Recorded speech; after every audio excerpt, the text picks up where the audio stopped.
Bien chers amis de Notre-Dame-des-Neiges, bien chers membres de la grande famille des guides et scouts d'Europe, au terme de cette joyeuse et fervente messe en l'honneur de la Divine Miséricorde, alors j'ajoute qu'on n'a pas pu faire d'encensement parce que vous voyez très bien que nous ne sommes pas dans l'église à cause du confinement et à cause de toutes les sécurité, là, l'encens nous bloquerait tout. Alors donc, on n'a pas pu avoir d'encens, on s'en excuse. C'est pas un frère qui porte le beau sang aussi. Pourquoi? Parce qu'ils sont tous pris par le service entre les frères prêtres et les frères. Hein, mais les sœurs guides sont très heureuses de porter le beau sang. Voilà.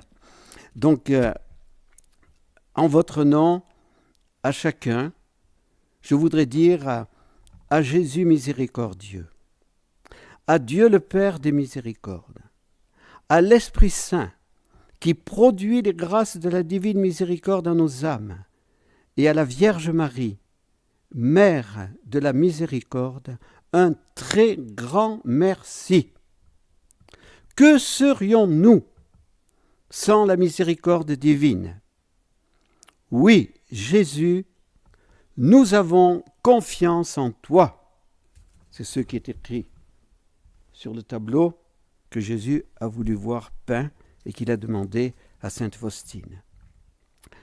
Nous nous unissons en ce 19 avril 2020 aux consécrations de la France au cœur de Jésus et de Marie qui seront faites par 7 évêques français dans leurs diocèses respectifs. Plus de 50 000 personnes ont demandé aux évêques français de faire ensemble cette consécration. Nous nous sommes associés à cette demande. Et pour apporter notre petite contribution, nous commençons en ce jour une neuvaine de 9 mois. De 9 semaines. De ce 19 avril jusqu'au 19 juin 2020, solennité du Sacré-Cœur.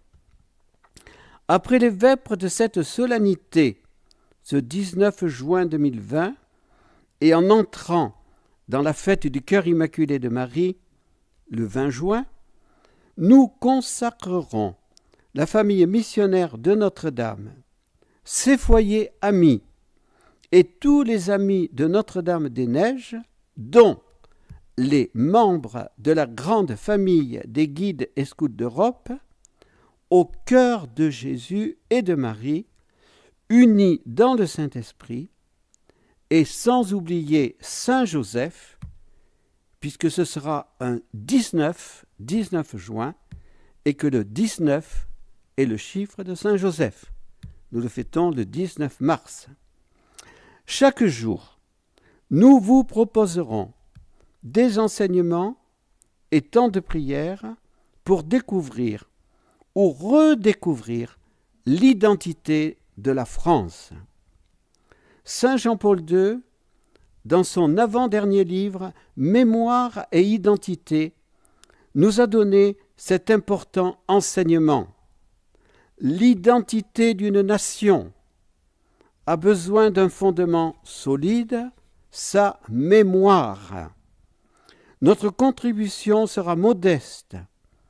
Nous accepterons volontiers les témoignages que de plus grands témoins pourront nous donner encore. Mais nous désirons, par cette grande neuvaine, vous permettre de découvrir ce qu'est la France pour Dieu et ce qu'est la mission de la France.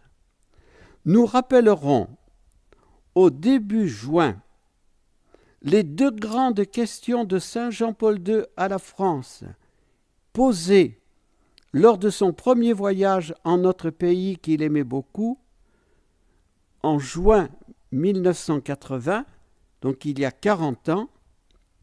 France, fille aînée de l'Église, es-tu fidèle aux promesses de ton baptême?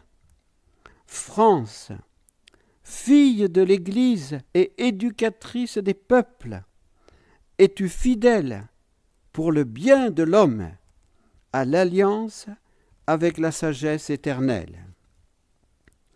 Je voudrais dire en conclusion que cette grande neuvaine n'a pas pour but de faire grandir en chacun de nous un nationalisme orgueilleux, qui serait d'ailleurs bien stupide, mais un profond repentir pour nos infidélités et un grand désir de la conversion de la France, afin que, humblement, la France, fille aînée de l'Église, redise oui à la fidélité aux promesses de son baptême et oui à la mission que Dieu lui donne, être éducatrice des peuples pour le bien de l'homme. Vous, scouts et guides d'Europe, vous avez une mission importante à remplir. Vous aimez Dieu, votre patrie, votre famille, et vous aimez l'Europe, et vous êtes tournés vers la grande famille des nations, telle que l'a désirée Saint Jean-Paul II. Oui, puisse notre grande neuvaine être une petite contribution en vue de la civilisation de l'amour. Jésus, la Vierge Marie et Sainte Thérèse ont inspiré au Petit Van, au Vietnam, dans les années 1945, que c'est de la France que Jésus fera rayonner son amour sur le monde entier.